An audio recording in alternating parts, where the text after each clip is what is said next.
ಪ್ರೀತಿಯ ವೀಕ್ಷಕರೇ, ನಾವುಗಳು ರೈಲಿನಲ್ಲಿ ಬೆಂಗಳೂರಿನಿಂದ ಗುಜರಾತ್ ರಾಜ್ಯದಲ್ಲಿರುವ ಅಹಮದಾಬಾದ್ಗೆ ಬಂದು ಅಲ್ಲಿಂದ ಭಾವನಗರಕ್ಕೆ ಬಂದಿದ್ದೇವೆ. ಇದು ಭಾವನಗರ್ ಟರ್ಮಿನಲ್ ರೈಲ್ವೆ ಸ್ಟೇಷನ್. ಇಂದು ರಾತ್ರಿ ಸ್ಟೇಷನ್ನ ರೂಮ್ನಲ್ಲೇ ತಂಗಿದ್ದು ಮರುದಿನ ಬೆಳಗ್ಗೆ ನಮ್ಮ ಭಾವನಗರದ ಪ್ರವಾಸವನ್ನು ಪ್ರಾರಂಭಿಸಿದೆವು. ಅಲ್ಲಿ ನಮಗೆ ಒಬ್ಬ ನುರಿತ ಆಟೋ ಚಾಲಕ ಸಿಕ್ಕಿದರು. ಅವರ ಜೊತೆಯಲ್ಲಿ ನಮ್ಮ ಪ್ರವಾಸದ ಮೊದಲನೇ ಸ್ಥಳವಾದ ತಾಕಟೇಶ್ವರ್ ಮಹಾದೇವ್ ಟೆಂಪಲ್, ಇದು ರೈಲು ನಿಲ್ದಾಣದಿಂದ ಸಮೀಪವೇ ಇದೆ ಹಾಗೂ ಒಂದು ಚಿಕ್ಕ ಬೆಟ್ಟದ ಮೇಲೆ ಈಶ್ವರನ ಈ ಒಂದು ದೇವಸ್ಥಾನವಿದ್ದು, ಈ ಬೆಟ್ಟದ ಮೇಲಿನ ಸುತ್ತಲೂ ಭಾವನಗರ ಹಾಗೂ ಸುತ್ತಮುತ್ತಲಿನ ಪ್ರಕೃತಿ ಸೌಂದರ್ಯವನ್ನು ವೀಕ್ಷಿಸಿ ತಾಕಟೇಶ್ವರ ಸ್ವಾಮಿಗೆ ಪೂಜೆ ಸಲ್ಲಿಸಿ ನಮಿಸಿ ಅಲ್ಲಿಂದ ನಮ್ಮ ಎರಡನೇ ಸ್ಥಳವಾದ ಗಂಗಾ ಡೈರಿ ಎಂಬ ಪುರಾಣ ಪ್ರಸಿದ್ಧ ಸ್ಥಳಕ್ಕೆ ಹೋಗಲು ರೆಡಿಯಾದೆವು.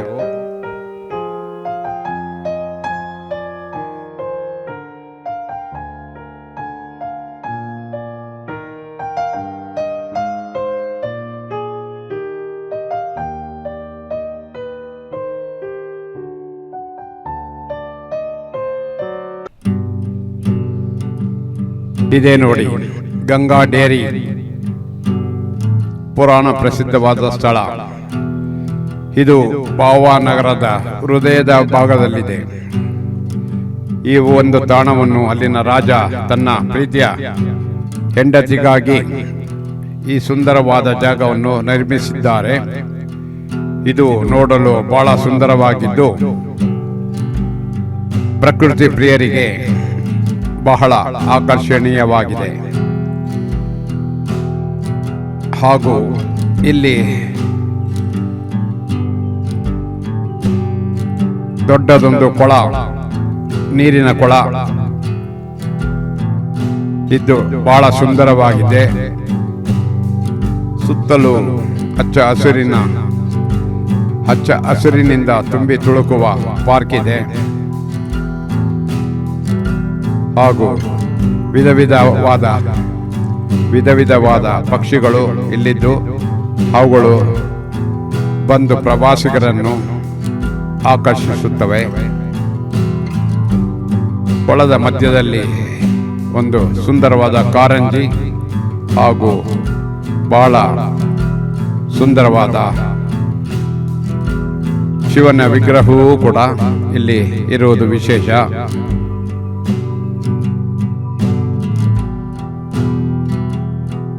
ನೋಡಿ ಎಷ್ಟು ದೊಡ್ಡದಾಗಿದೆ ಈ ಒಂದು ಕೊಳ. ಇಲ್ಲಿ ಸಂಜೆ ಟೈಮ್ನಲ್ಲಿ ಬಹಳ ಜನ ವಾಕಿಂಗ್ ಮಾಡಕ್ಕೆ ಹಾಗೂ ನೋಡಕ್ಕೆ ಪ್ರವಾಸಿಗರೆಲ್ಲ ಬರ್ತಾರೆ. ಆಜುಬಾಜಿನಲ್ಲಿ ಭಾವನಗರ್ ಸಿಟಿ ಮಧ್ಯದಲ್ಲೇ ಇದೆ.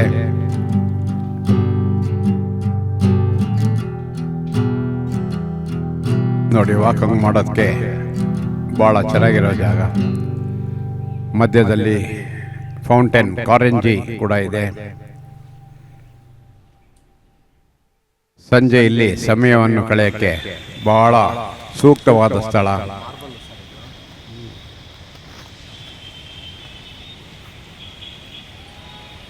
ನೋಡಿ ಪ್ರಾಣಿ ಪಕ್ಷಿಗಳು ಎಷ್ಟು ಚೆನ್ನಾಗಿ ಸ್ವಚ್ಛಂದವಾಗಿ ಹಾರಾಡ್ತಾ ಇದ್ದಾವೆ.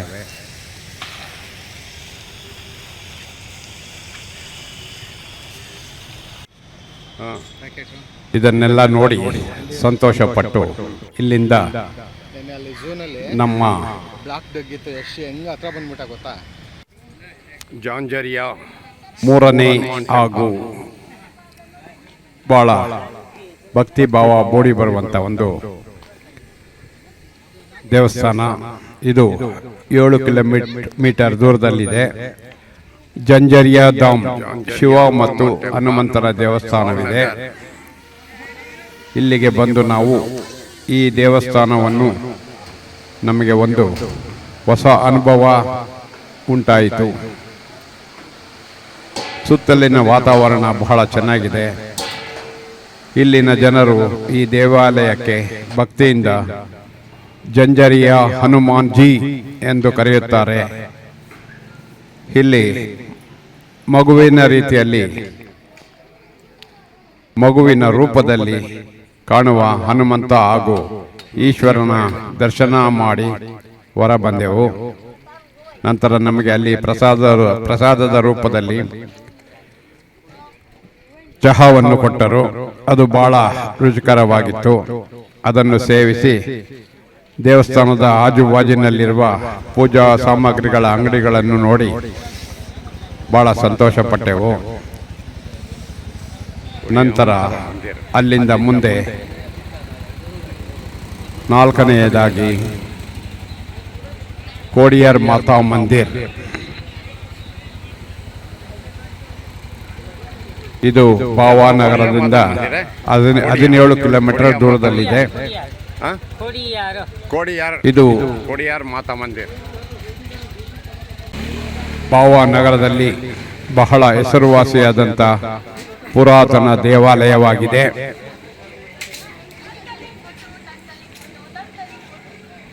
ಇಲ್ಲಿನ ಕೋಡಿಯಾರ್ ಮಾತಾಜಿಗೆ ನಮಿಸಿ ಸುತ್ತಲೂ ಇರುವ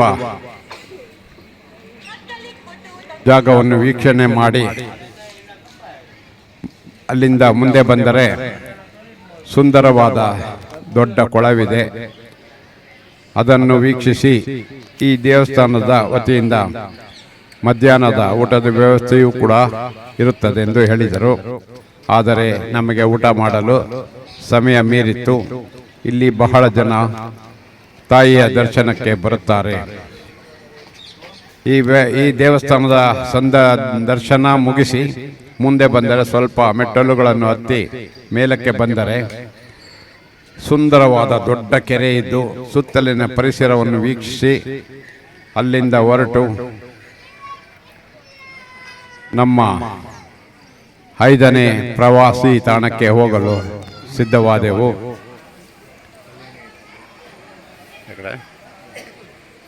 ಜೈ ಕೋಡಿಯರ್ ಮಾತಾ.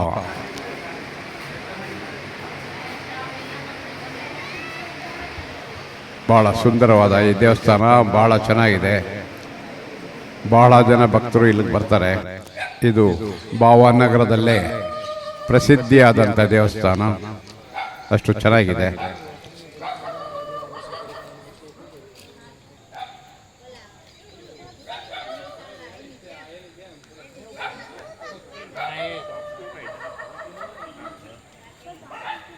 ಕೊಳಗಳು ಭಾಳ ಶುದ್ಧವಾಗಿ ಭಾಳ ಚೆನ್ನಾಗಿ ಮೇಂಟೆನೆನ್ಸ್ ಮಾಡಿದ್ದಾರೆ.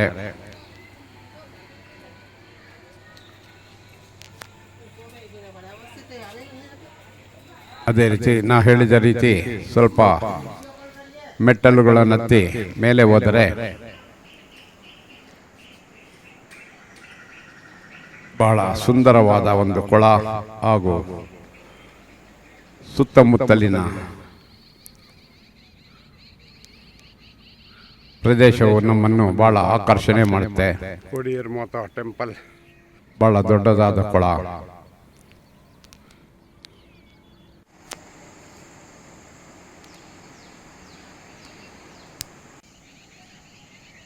ಅದನ್ನೆಲ್ಲ ವೀಕ್ಷಿಸಿ ಕೆಳಗೆ ಬಂದೆವು. ಕೆಳಗೆ ಬಂದು ಮತ್ತೊಮ್ಮೆ ತಾಯಿಯ ದರ್ಶನವನ್ನು ಪಡೆದು ನಮ್ಮ ಮುಂದಿನ ಪ್ರಯಾಣ ಮುಂದುವರಿಸಿದೆವು.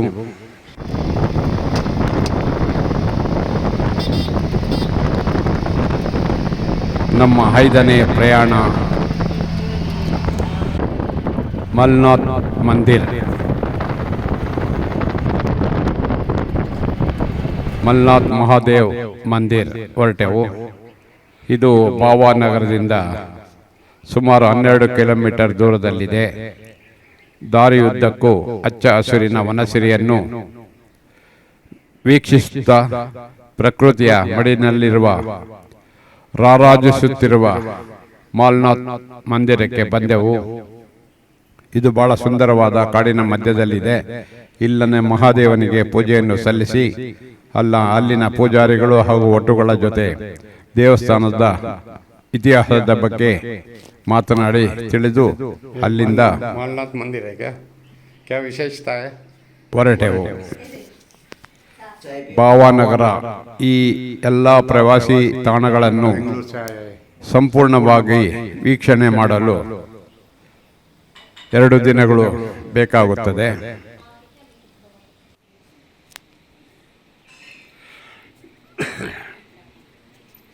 ಒಂದೊಂದು ಜಾಗಗಳು ಬಹಳ ಚೆನ್ನಾಗಿದೆ. ಆದ್ದರಿಂದ 2 ದಿನ ಪ್ಲಾನ್ ಮಾಡ್ಕೊಂಡು ಬನ್ನಿ ಈ ಒಂದು ಭಾವನಗರವನ್ನು ನೋಡೋಕ್ಕೆ. ಇದು ಬಹಳ ಚೆನ್ನಾಗಿರುವಂಥ ದೇವಸ್ಥಾನ.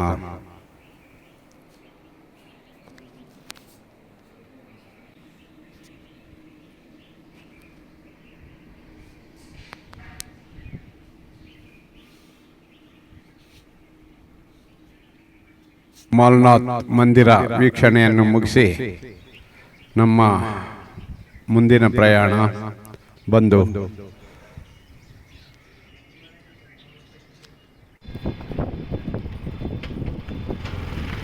ಸುಂದರವಾದ ಅತಿ ಸುಂದರವಾದ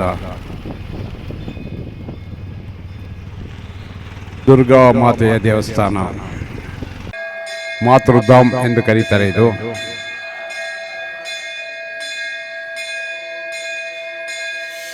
ಈ ದೇವಸ್ಥಾನವನ್ನು ವರ್ಣಿಸಲು ಅಸಾಧ್ಯ, ಅಷ್ಟು ಚೆನ್ನಾಗಿದೆ. ನಾವು ಬೆಳ್ಳಂಬೆಳಗ್ಗೆ ಬಂದಿದ್ದರಿಂದ ಭಾಳ ಸಂತೋಷ ಆಯಿತು, ಭಾಳ ಚೆನ್ನಾಗಿತ್ತು ಇದನ್ನೆಲ್ಲ ನೋಡಿ. ಇದು 6 ಕಿಲೋಮೀಟರ್ ದೂರದಲ್ಲಿದೆ, ಭಾವನಗರದಿಂದ 6 ಕಿಲೋಮೀಟರ್ ದೂರದಲ್ಲಿದೆ. ಮೇಲಿನ ಚಾವಣಿ ನೋಡಿ ಎಷ್ಟು ವೃತ್ತಾಕಾರದಲ್ಲಿ ಭಾಳ ಚೆನ್ನಾಗಿ ಮಾಡಿದ್ದಾರೆ. ಬಹಳ ಅದ್ಭುತವಾಗಿದೆ ಈ ದೇವಸ್ಥಾನ. ಪೂಜೆನೂ ಅಷ್ಟೇ, ಪುನಸ್ಕಾರಗಳು ಬಹಳ ಚೆನ್ನಾಗಿದೆ. ಇದು ಒಂದು ಮಾತೃಧಾಮ್ ಟ್ರಸ್ಟ್, ಇವರು ಇದನ್ನು ಭಾಳ ಚೆನ್ನಾಗಿ ಮೇಂಟೆನೆನ್ಸ್ ಮಾಡಿ ಭಾಳ ಭಕ್ತಿ ಭಾವ ಮೂಡುವ ಹಾಗೆ ವ್ಯವಸ್ಥೆ ಮಾಡಿದ್ದಾರೆ. ಜೊತೆಗೆ ಪರಿವಾರ ದೇವರುಗಳಾದ ಈಶ್ವರ, ಪಾರ್ವತಿ, ಗಣೇಶ ಇತ್ಯಾದಿ ಮೂರ್ತಿಗಳು ಕೂಡ ಇಲ್ಲಿ ಭಾಳ ಅಟ್ರಾಕ್ಷನ್ ಇದೆ. ನೋಡೋಕ್ಕೆ ಅಷ್ಟು ಚೆನ್ನಾಗಿದೆ, ಭಕ್ತಿ ಭಾವ ಮೂಡಿ ಬರ್ತದೆ. ಇದು ಒಂದು ದೊಡ್ಡ ಬಯಲಿನಲ್ಲಿ ನಿರ್ಮಿಸಿರುವುದರಿಂದ ಇನ್ನೂ ಹೆಚ್ಚಿನ ಆಕರ್ಷಣೆ ಜಾಸ್ತಿ ಆಗಿದೆ. ಭಾಳ ದೊಡ್ಡದೊಂದು ಬಯಲು ಇಲ್ಲಿದೆ ಈ ದೇವಸ್ಥಾನ. ಸುತ್ತಲೂ ಏನೂ ಇಲ್ಲ. ಆ ಬಯಲಿನ ಮಧ್ಯದಲ್ಲಿ ಈ ಒಂದು ದೇವಸ್ಥಾನ ನಿರ್ಮಾಣವಾಗಿದೆ. ಬೆಳ್ಳಂಬೆಳಗ್ಗೆ ಸೂರ್ಯನ ಕಿರಣಗಳು ಈ ದೇವಸ್ಥಾನದ ಮೇಲೆ ಬಿದ್ದು ಇಲ್ಲಿನ ಕಲಾಕೃತಿಯನ್ನು ಇನ್ನು ಹೆಚ್ಚಿನ ಪ್ರಕಾಶಮಾನಗೊಳಿಸ್ತಾ ಇದ್ದಾವೆ. ಇವುಗಳನ್ನೆಲ್ಲ ನೋಡಿದ ನಾವೇ ಧನ್ಯರು ಅಂತ ತಿಳ್ಕೊಂಡು ಈ ಒಂದು ಮಾತೃಧಾಮ್ ದೇವಸ್ಥಾನವನ್ನು ಮುಗಿಸಿ ಪೂಜೆಯನ್ನು ಮಾಡಿಸಿ ಅಲ್ಲಿಂದ ನಮ್ಮ ಮುಂದೆ ಪ್ರಯಾಣ ಹೊರಡಲು ಸಿದ್ಧವರಾದೆವು.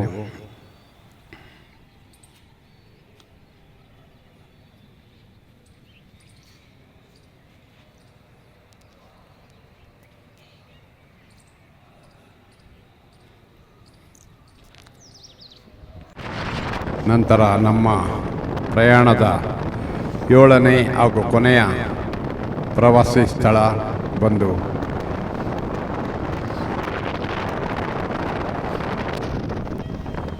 ನಿಷ್ಕಳಂಕ ಮಹಾದೇವ್ ಮಂದಿರ್. ಇದು ಕೋಲಿಯಾರ್ ಸಮುದ್ರ ತೀರದಲ್ಲಿದೆ ಹಾಗೂ ಅರಬ್ಬಿ ಸಮುದ್ರದಲ್ಲಿದೆ. ಈ ದೇವಸ್ಥಾನವನ್ನು ವೀಕ್ಷಿಸಲು ದೇಶದಾದ್ಯಂತ ಹಾಗೂ ಹೊರದೇಶದಿಂದಲೂ ಕೂಡ ಬರ್ತಾರೆ. ಇದು ಒಂದು ಚಮತ್ಕಾರಿ ದೇವಸ್ಥಾನ.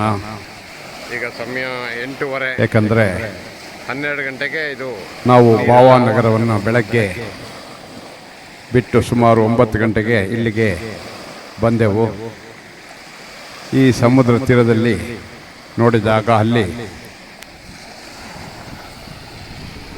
ಅಲ್ಲಿ ನಿಷ್ಕಳಂಕ ಮಹಾದೇವ ದೇವಸ್ಥಾನವು ಸಂಪೂರ್ಣವಾಗಿ ನೀರಿನಲ್ಲಿ ಮುಳುಗಿತ್ತು.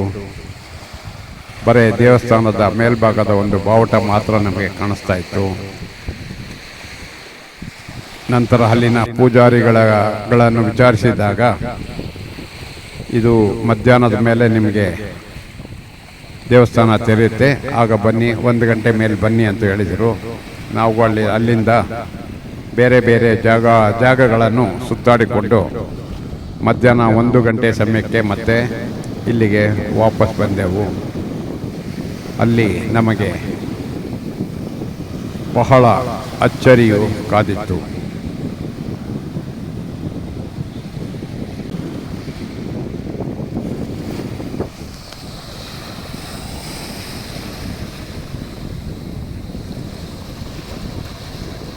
ಅರಬ್ಬಿ ಸಮುದ್ರ, ಕೋಲಿಯಾಕ್ ಬೀಚ್, ಕೋಲಿಯಾಕ್ ಸಮುದ್ರ. ಇಲ್ಲಿ ಪಕ್ಷಿಗಳಂತೂ ಹೇರಳವಾಗಿದೆ. ನೋಡೋಕ್ಕೆ ಭಾಳ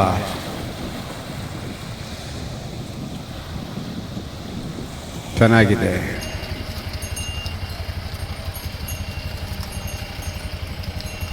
ನಾವು ಬೇರೆ ಜಾಗಗಳನ್ನೆಲ್ಲ ಸುತ್ತಿಕೊಂಡು ಮತ್ತೆ ಈ ಒಂದು ಜಾಗಕ್ಕೆ ಬಂದಾಗ ನಾವು ಅಲ್ಲಿ ನಮಗೆ ಬಹಳ ಅಚ್ಚರಿ ಕಾದಿತ್ತು. ಸಮುದ್ರವೇ ನಿಧಾನವಾಗಿ ದೇವಸ್ಥಾನ ಒಂಚೂರು ಕಾಣ್ತಾ ಇಲ್ಲ.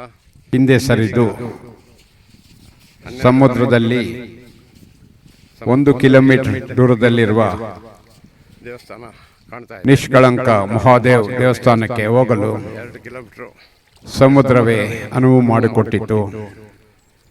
ಈ ಒಂದು ದೇವಸ್ಥಾನವು ಹೋಗ್ಬೇಕು. ಶಿವಲಿಂಗ ಮಹಾಭಾರತದ ಕುರುಕ್ಷೇತ್ರ ಯುದ್ಧಕ್ಕೆ ಸಂಬಂಧಪಟ್ಟಿದ್ದು. ಪಂಚಪಾಂಡವರು ತಮ್ಮ ಸಹೋದರರುಗಳೇ ಆದಂಥ ಕೌರವರುಗಳನ್ನು ಕೊಂದು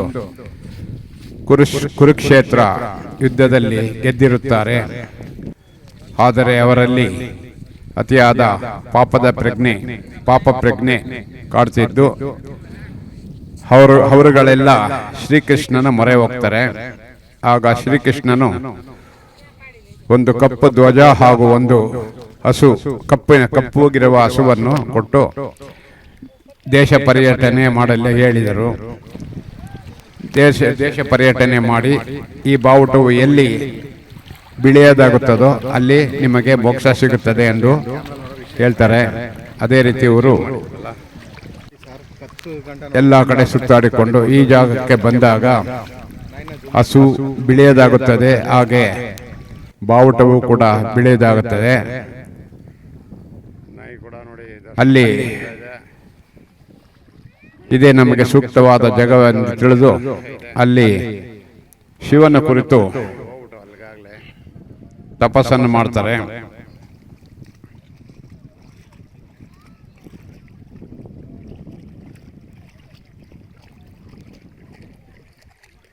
ಆಗ ಮಹಾದೇವನು ಇಲ್ಲಿ ಪ್ರತ್ಯಕ್ಷವಾಗಿ ಅವರ ಪಾಪಗಳನ್ನೆಲ್ಲ ಕಳೆದು ಇಲ್ಲಿ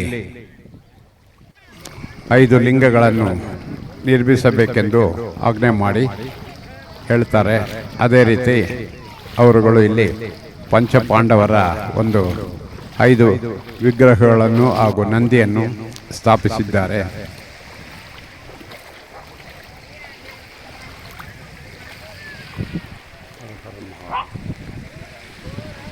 ಇದು ವೃತ್ತಾಕಾರದಲ್ಲಿದೆ ದೇವಸ್ಥಾನ. ಇದು ಭೀಮಲಿಂಗ. ಇದು ಬಂದು ಭೀಮಲಿಂಗ. ಲಿಂಗ ಇದು.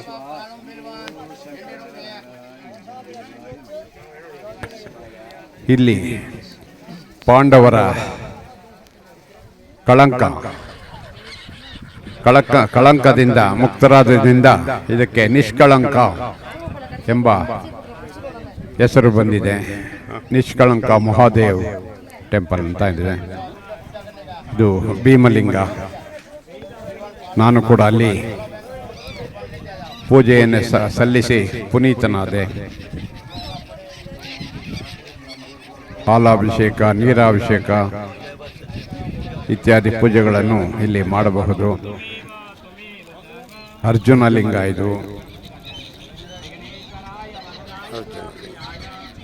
ಅರ್ಜುನ ಲಿಂಗ ಇದು. ಮೊದಲು ಭೀಮನ ಲಿಂಗ ನೋಡೋದು, ಇದು ಅರ್ಜುನ ಲಿಂಗ. ಸಹದೇವ ಲಿಂಗ ಇದು.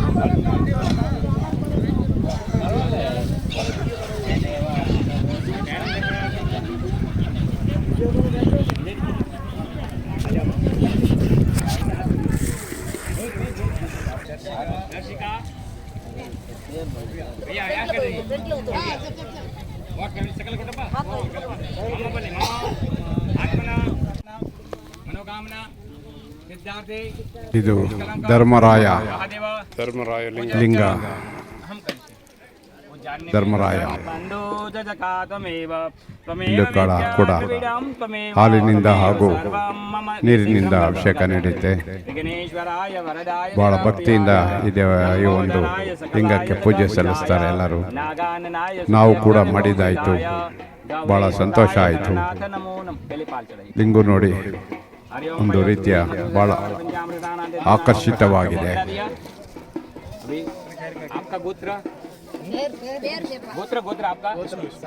ನಾವು ಆ ಜಾಗದಿಂದ ಈ ಜಾಗದಿಂದ ನಡ್ಕೊಂಡು ಬಂದಿದ್ದು ಇಲ್ಲಿಗೆ ದೇವಸ್ಥಾನಕ್ಕೆ. ಅಲ್ಲಿಂದ ಇಲ್ಲಿನ ಕೆಲವು ಶುಭ ಸಂದರ್ಭಗಳಲ್ಲಿ ದೇವಸ್ಥಾನ ಸುತ್ತಲೂ ಒಂದು ಪ್ರದಕ್ಷಿಣೆ ಬಹಳಷ್ಟು ಜನರು ಇಲ್ಲಿ ಬರ್ತಾರೆ. ಲೆಕ್ಕನೇ ಇರಲ್ಲ, ಅಷ್ಟು ಜನ ಇರ್ತಾರೆ. ಇದು ಯಾವಾಗ ಬೇಕಾದ್ರೂ ಬಂದರೆ ನೋಡುವಂಥ ದೇವಸ್ಥಾನ ಅಲ್ಲ. ಕರೆಕ್ಟಾಗಿ ಮುಹೂರ್ತ ಟೈಮು ಬೆಳಗ್ಗೆಯಲ್ಲಿ ಈ ಒಂದು ದೇವಸ್ಥಾನ ಓಪನ್ ಆಗುತ್ತೆ. ಅದನ್ನು ಅಲ್ಲಿನ ಪೂಜಾರಿಗಳು ತಿಳಿಸ್ತಾರೆ, ಹಾಗೂ ವೆಬ್ಸೈಟ್ನಲ್ಲಿ ಕೂಡ ಸಿಗುತ್ತೆ. ನೋಡಿ ಆ ಟೈಮಿಗೆ ಬರಬೇಕಾಗುತ್ತೆ ನೀವು. ಶಿವರಾತ್ರಿಯಲ್ಲಂತೂ ಹೇಳತ್ತಿರೋದು ಅಷ್ಟು ಜನ ಬರ್ತಾರೆ, ಲೆಕ್ಕನೇ ಇಲ್ಲ.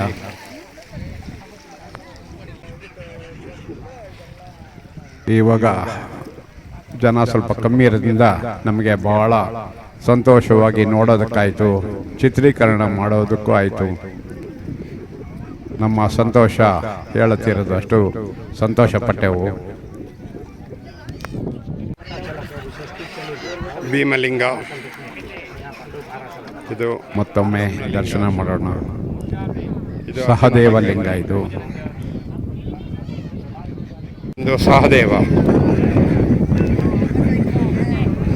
ಲಿಂಗ ಇದು.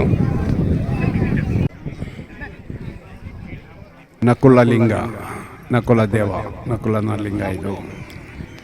ನಕುಲ ಲಿಂಗ ಇದು. ಎಲ್ಲ ಸೇರಿ 5 ಲಿಂಗಗಳಾದವು. ಎಲ್ಲದರ ಮುಂದೆ ಒಂದು ನಂದಿ ವಿಗ್ರಹ ಕೂಡ ಇದೆ. ಇದು ಧ್ವಜಸ್ತಂಭ.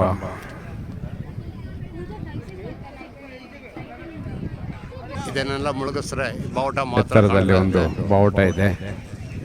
ದೇವಸ್ಥಾನ ಮುಳುಗಿರುವಾಗ ಈ ಒಂದು ಬಾವುಟ ಮಾತ್ರ ತುದಿಯಲ್ಲಿ ಕಾಣುತ್ತೆ ಅಷ್ಟೇನೆ.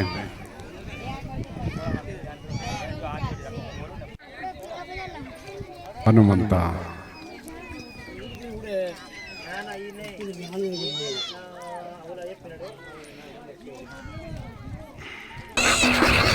ಇಲ್ಲಿನ ವಿಶೇಷವಾದ ಹಕ್ಕಿಗಳು, ಇವನ್ನು ನೋಡಿದ್ರೆ ಬಹಳ ಸಂತೋಷ ಆಗುತ್ತೆ. ಎಷ್ಟು ಚೆನ್ನಾಗಿದ್ದಾವೆ ನೋಡಿ.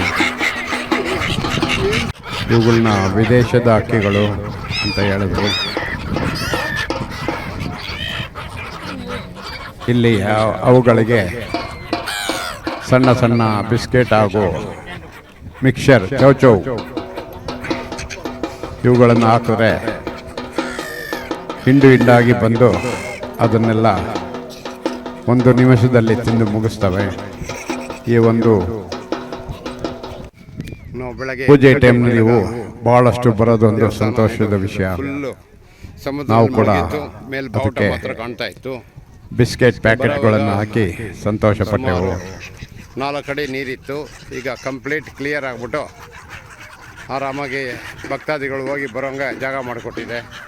ಇದೊಂದು ಅದ್ಭುತ ದೇವಸ್ಥಾನವನ್ನು ನೋಡಿ ಮುಗಿಸಿ ನಮ್ಮ ಎಷ್ಟು ಯಾತ್ರೆಯನ್ನು ಬ್ಯೂಟಿಫುಲ್ ಆಗಿದೆ ನೋಡಿ ಮುಗಿಸಿ ವಾಪಸ್ ಹೋಗ್ತಾ ನೋಡೋದಕ್ಕೆ ಇದ್ದೀವಿ. ಒಂದು ಸಂತೋಷ ಆಗುತ್ತೆ.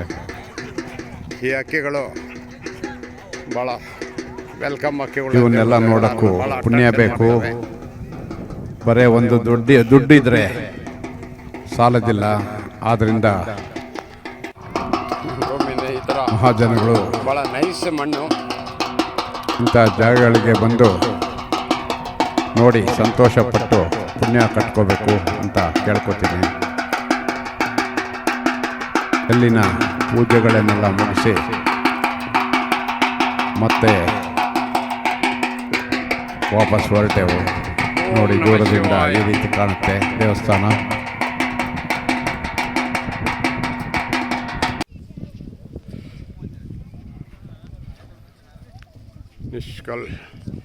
ನಿಷ್ಕಲ್ ಅಲ್ಲಿರುವ ಜನರೆಲ್ಲ ವಾಪಸ್ ಬರ್ತಾ ಇದ್ದಾರೆ. ಯಾವ ಥರ ಸ್ವಲ್ಪ ಸಮಯದ ನಂತರ ಇದು ಕೂಡ ಕಂಪ್ಲೀಟಾಗಿ ಮುಚ್ಕೊಂಡ್ಬಿಡುತ್ತೆ. ಸಂಪೂರ್ಣವಾಗಿ ಸಮುದ್ರದ ನೀರಿನಿಂದ ಮುಚ್ಕೊಂಡ್ಬಿಡುತ್ತೆ. ಮತ್ತೆ ಸರ್ಟನ್ ಟೈಮ್ನಲ್ಲೇ ಇದನ್ನು ತೆಗೆಯೋದು. ಅದನ್ನೆಲ್ಲ ನೋಡಿ ಸಂತೋಷವಾಗಿ ನಿಷ್ಕಲಂಕ ಮಹಾದೇವ ಅಲ್ಲಿಂದ ಹೊರಟು ನಡ್ಕೊಂಡೋಗಿ ವಾಪಸ್ ಬರೋಕ್ಕೆ ಅಲ್ಲಿ ತಿರುಗಾ ಬರೋಕ್ಕೆಲ್ಲ sufficient ಅಹಮದಾಬಾದ್ಗೆ ಆಗಿ ಒಂದು ಟ್ರೈನಿನಲ್ಲಿ hour ಬಂದು ಬೇಕಾಗುತ್ತೆ. ಅಲ್ಲಿಂದ ಆರಾಮವಾಗಿ ಬೆಂಗಳೂರಿಗೆ 5 ಲಿಂಗಗಳಿದ್ದಾವೆ. ಬಂದು ನಮ್ಮ ಪ್ರಯಾಣವನ್ನು ಮುಗಿಸಿದೆವು. ಭೀಮಲಿಂಗ ಇದನ್ನೆಲ್ಲ ನೋಡಿದ ಹಾಗೂ ಧರ್ಮರಾಯ ಲಿಂಗ ಇಷ್ಟು ಲಿಂಗಗಳಿದ್ದಾವೆ. ನನ್ನ ವೀಕ್ಷಕರಿಗೆ ಅದನ್ನ ನೋಡಿಕೊಂಡು ಮಹಾದೇವನ ಕೃಪೆ ಇರಲಿ ಅಂತ ಹೇಳಿ ನೋಡಿಕೊಂಡು ನನ್ನ ಈ ಒಂದು ಪ್ರವಾಸವನ್ನು ಮುಗಿಸುತ್ತಿದ್ದೇನೆ.